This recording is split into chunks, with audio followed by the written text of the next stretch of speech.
Nik uste dut, ezker abertzaleak egin zuena izan zela, martxa eta borroka horrekin zen, kapitalizatu hor zegoen mugimendu bat. Nik uste dut mugimendua hor zegoela ja berez, bazegoela mugimendu politiko bat indartsua, musika mugimendu oso indartsua, drogak hor zeuden kalean eta danok drogatzen ginen, eta hori hortxe zegoen, eta lehen ere aipatzuko baina azkenen hemen zegoen, zenetako oso puntu importante bat, insumizioa ere ez dugu aipatu, baina hor hasten da baita, eta uste funtsezkoa zala.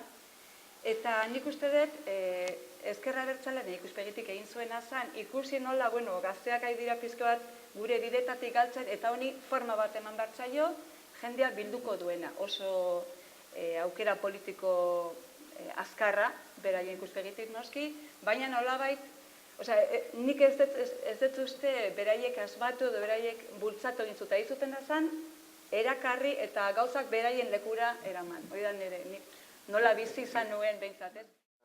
Esan behar da, nik uste dute Euskal Rockaren mugimendu hura izan zala erabat independientea politikatik, eta ezker abertzaleak ikusi zuenean mugimendu horren handitasuna, norantza zijoana, nola Portugaleten, Gasteizen, Bilbon eta Andoainetik mugimendu hori segituan Euskal Herri guztira edatzen da,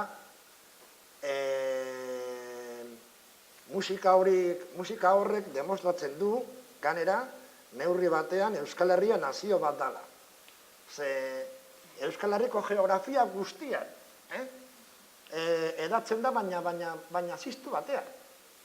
Eta nik uste dute ezker abertzaleak konturatu zala gaztediaren kontrola galtzen zuela. Eta horrekin, gudari berririk ezala egongo, eta neurri batean gauza batzuk onartu beharko zitula. Hasteko, rock and rolla, edo roka edo nahi duzuna. Bigarrena, eta hau da gogorragoa, erderaz kantatzearena. Eta martxa eta borroka hasi zanean,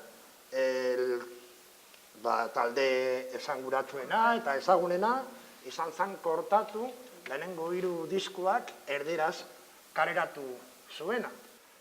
Hor nik uste dut ezker abertzaleak aurkitzen duela bere burua kontradizioz betea, ez dakiela nondik heldu, eta inolako gogorik gabe onartu behar izan zutela erabaki hori.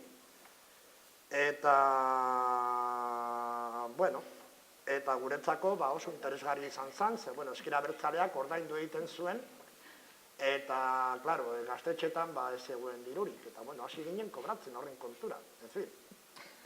Neurri batean gude bai politikatik bizi izan ginen, neurri batean.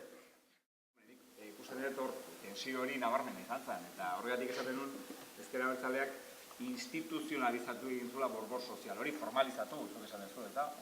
Edo lapurtu. Edo lapurtu, edo kapitalizatu, edo nahi ezun bezala, baina neurri batean horrek kendu egiten du, kendu egiten du, baina eman ere eman egiten du. Eta hor nik uste hor, hartu eman hortan, bi aldetatik ere, komunien artean irabazi egiten dela. Bestela, adibidi, atorrelanen, tipo maltzurro bat estrategikoki hartzen dula, eramaten ditula guztiak, hartu eman bat badagola. Eta hartu eman horretan, nik uste Euskal Herriarentzako elementu bat orokorra oso positiboa izan da, eta da, ezker abertzaleak ordura arte erabilitako kontzeptu bat jendea barneratzeko Euskal Herri Langilea, edo PTV, edo Pueblo Trabajador Basko, 80. hamarkadan ja dagoen langabeziakin Euskalduna itxita bestea eta bestea ezin da erabili. Eta musikarekin eta borborrekin asmatzen duena da Juventud Radical Baska, KAZ. Eta Juventud Radical Baska da PTV 80. hamarkadakoa. Eta hori jende asko barneratzeko, etorkin herriak, gazteleraz barneratzeko, barneratzeko ikuspegi antisistemiko batetik, eta gero hurbiltzeko euskerara, urrengo urrats batean, horretarako balio izan zuela. Badagoela hor hartu eman bat, neurri batean positiboa Euskal Herriarentzako orokorrean. Barneratzen duelako jende gazte bat, seguramente bestelako egoera batean, Euskal identidadera nolabait esan da, hurbilduko litzakena. Nik uste hor badago elementu positiboa. Eta bestea eta galdera zan, zuentzako, batez ere zuentzako, ze punturaino ikusita, adibidez punkak Euskal Herritik kanpo izan zuen norabidea, ze punturaino ez zion eman bertako punkari elementu baikorrago bat, eraikitzaileago bat, optimistago bat. Nik uste dut, aipatu behar dela beste batzuk ere izan zirala garai hartan. Eta azteko Gasteizen, eta gazte mugimenduarekin, bai okupazio, gaztetxen, manipa, ateoak, hainbeste aipatzen ari garenak, izan zirala autonomoen ideiak. Eta nik uste dut, ideologikoki, Gaztediaren mugimendua, zan mugimendu autonomo bat, alternatibo bat. Ezker Abertzalea saiatu inzana fagozitatzen, kontratu batzuen bitartez. Noski, horrek ez zuten Euskal Herri berri bat sortuko, ez zuten eraketa berri bat eragingo herri honetan. Bai, hori egia da. Baina nik uste dut mugimenduaren magia eta sarma precisamente hortan datzala. Izan zala autonomoa, ez zala izan mugimendu programatutako bat. Ez dakit, ideologo